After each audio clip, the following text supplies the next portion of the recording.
Welcome to all on a platform for Nisho Academy. आज हम class 12 की हिस्ट्री की फर्स्ट बुक भारतीय इतिहास के कुछ विषय का चैप्टर फर्स्ट ईंट मनके तथा अस्थियां हड़प्पा सभ्यता का पार्ट 1 शुरू करने जा रहे हैं। शुरू करते हैं इसे आज के टॉपिक से। इस चैप्टर को शुरू करने से पहले हम कुछ डिस्कस कर लेते हैं। क्या इस चैप्टर का नाम केवल हड़प्पा सभ्यता ही है या कुछ और भी है? तो ऐसा नहीं है, इस चैप्टर के कुछ और भी नाम हैं, जैसे हड़प्पा सभ्यता, सिंधु घाटी सभ्यता, कांस्य युगीन सभ्यता और सरस्वती सभ्यता के नाम से भी इसे जाना जाता है। तो बेसिकली इसका टाइम पीरियड क्या था, इसे हम आईवीसी के नाम से डिनोट कर लेते हैं, इंडस वैली सिविलाइजेशन, सिंधु घाटी सभ्यता। इस सभ्यता का जो टाइम पीरियड है वो लगभग 2500 बीसी से लेकर 1750 बीसी तक है, यानी लगभग 750 सालों तक ये सभ्यता रही है। बीसी का मतलब होता है बिफोर क्राइस्ट। जो जीसस है उनके मरने से पहले के समय को बीसी कहा जाता है। तो अगर कोई सभ्यता 750 सालों तक रही हो तो वो सभ्यता अपने आप में बहुत अच्छी तो रही होगी। ठीक है, अच्छा अब बात करते हैं कि सभ्यता का नाम इंडस वैली सिविलाइजेशन, सिंधु घाटी सभ्यता क्यों पड़ा, हड़प्पा सभ्यता क्यों पड़ा, या कांस्य युगीन सभ्यता क्यों पड़ा।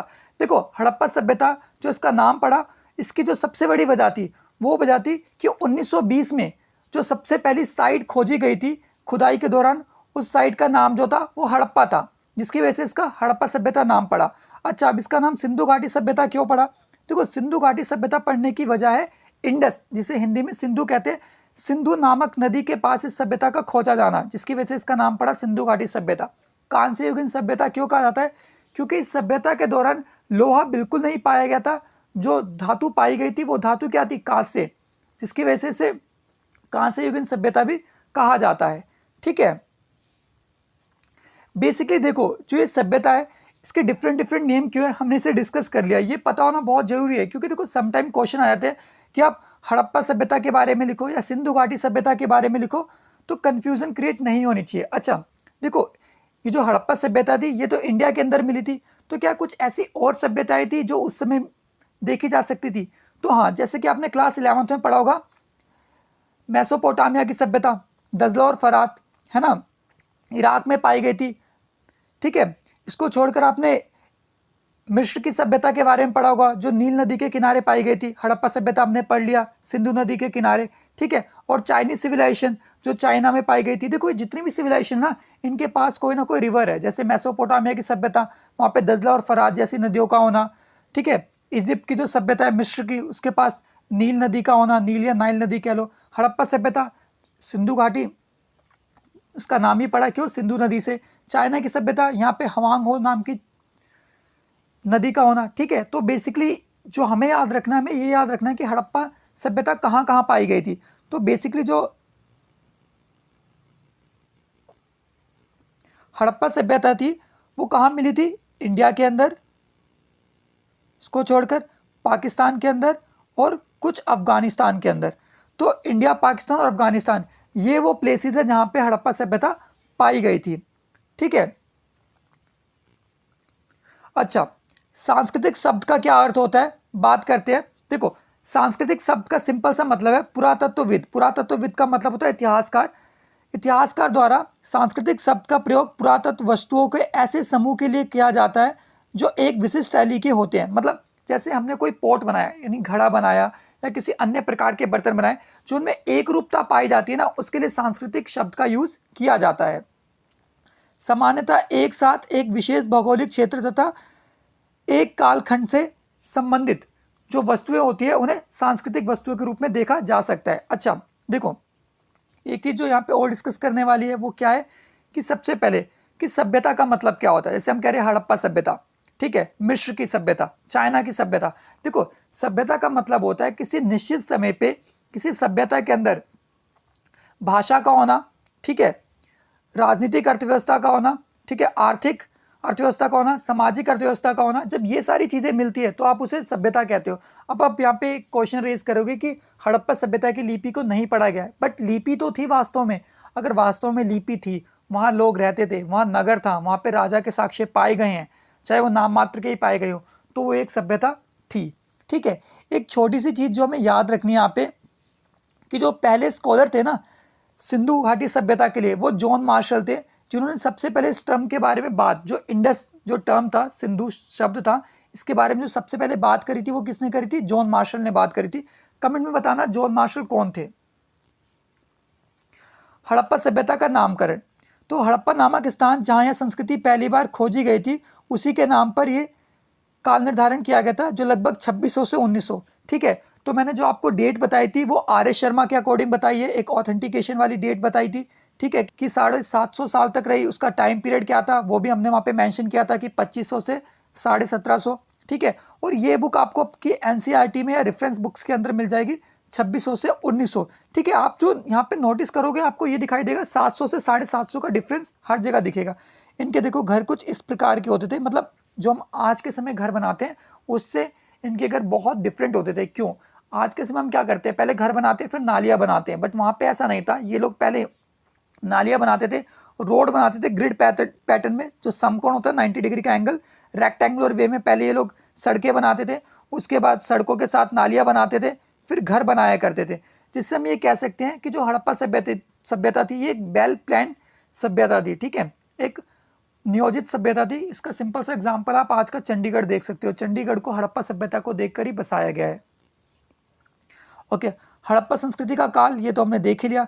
हड़प्पा संस्कृति के भाग क्या है? आरंभिक हड़प्पा संस्कृति, विकसित हड़प्पा संस्कृति और परवर्ती हड़प्पा संस्कृति। आरंभिक मतलब जो शुरू की थी, विकसित जब हमने यहाँ पे ग्रिड पैटर्न की बात करी, और प्रवृत्ति मतलब जब वो उसके एंड होने का टाइम है। ओके, देखो बेसिकली दो टर्म होते हैं जिन्हें हमें डिस्कस करना चाहिए। मैंने जैसे कि आपको शुरू में कहा था बीसी और एडी। ठीक है, बीपी एक बहुत कॉमन सा वर्ड है, इसे देख के आप पता लगा ही लोगे। देखो बीसी का मतलब है बिफोर क्राइस्ट, ईसा पूर्व, और एडी का मतलब है ईसा मसीह के जन्म के बाद, एना डोमिनी। ठीक है, तो अभी क्या चल रहा है? देखो अभी चल रहा है एडी, यानी जो जीसस थे, ईसा मसीह थे, उनके मरने से पहले का समय क्या था? बीसी। ठीक है, तो जो उनके डेथ का टाइम है उसे हम किससे डिनोट कर सकते हैं?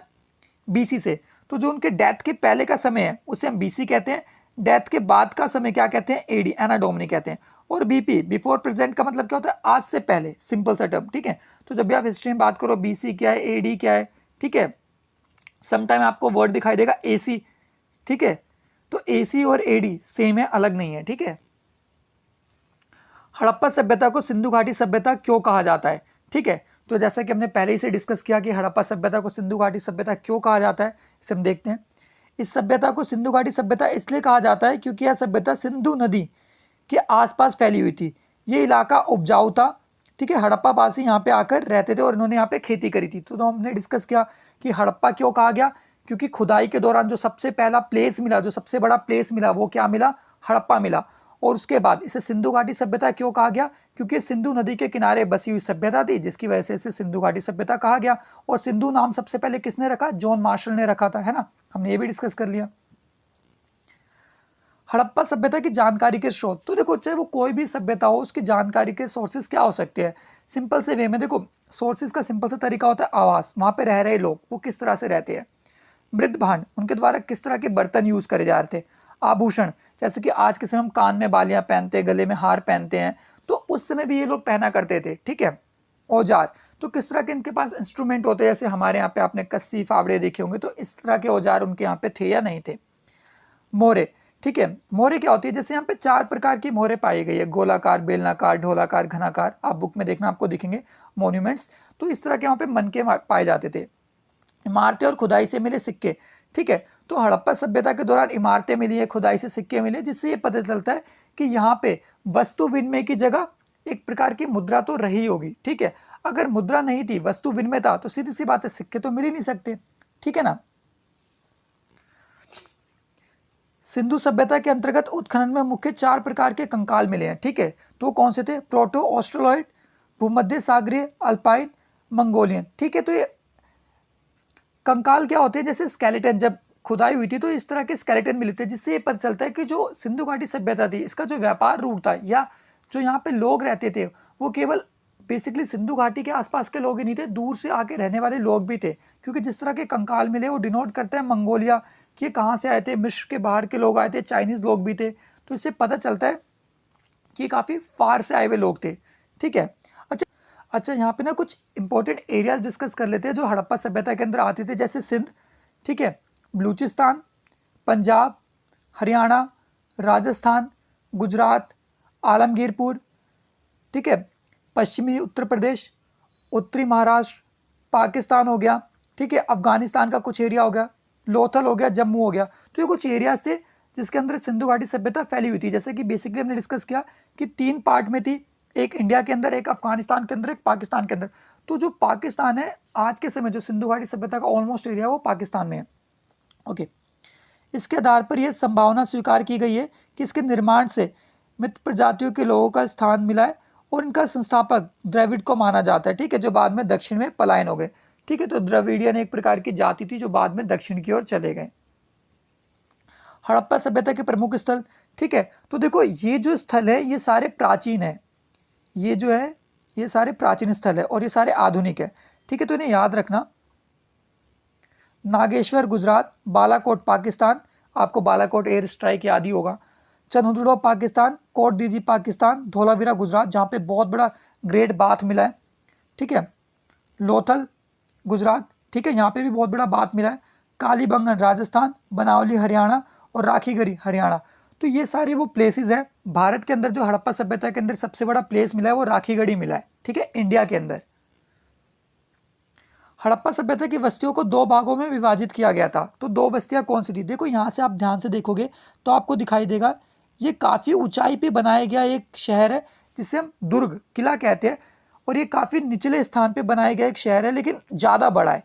तो ये जो शहर है ये आम जनता के लिए है, और ये जो शहर है ये राजा महाराजा के लिए रहा होगा। हालांकि राजा महाराजा के साक्ष्य नहीं मिले, बट इसे देख के इस बात का अंदाजा लगाया जा सकता है कि जो निचला शहर है वो आम जनता का है और ये जो ऊपर वाला शहर है ये किसी राजा महाराजा का है, ठीक है। और अच्छे प्रकार से किलेबंदी की गई है। आप देखो ना घर कैसे बनाए गए, कितने अच्छे 90 डिग्री में काटे गए हैं, ग्रिड पैटर्न को दिखाया गया, ठीक है। अब देखो इसे आप ध्यान से देख सकते हो कितना अच्छा दिख रहा है देखने में, ठीक है। अच्छा, दुर्ग ये कच्ची ईंटों के चबूतरे पर बना होता था। दुर्ग को दीवारों से घेरा गया था। दुर्ग पर बनी संरचनाओं का प्रयोग संभवतः विशिष्ट सार्वजनिक प्रयोग के लिए किया जाता था, ठीक है। अच्छा देखो सार्वजनिक प्रयोग कौन करेगा? देखो ऑब्वियसली इसे राजा महाराजा ने बनाया होगा, अन्यथा आप सोचो कोई एक ऐसा स्थान जो आम आबादी से थोड़ी दूरी पर बसा हो और देखने में इतना प्यारा लग रहा हो, तो ये जब भी होगा जब वहाँ पे किसी प्रकार का प्रशासन रहा होगा। निचला शहर, निचला शहर आवासीय भवनों का उदाहरण प्रस्तुत करता है। निचला शहर भी दीवार से घिरा हुआ था। इसके अतिरिक्त कई भवनें ऊंचाई और चबूतरे पर बनाए गए थे, ठीक है, जिनका नींव रखा गया था पहले। तो हम देख सकते हैं कि किस प्रकार से हड़प्पा सभ्यता को बसाया गया था, ठीक है। तो जो आगे के बचे हुए टॉपिक है उसे हम नेक्स्ट पार्ट में कवर करेंगे। Keep loving, keep supporting team Nisho Academy. Kindly like, share and subscribe your on YouTube channel and hit the bell icon for more upcoming updates, and you can also follow us on Instagram. Thanking you for watching our video.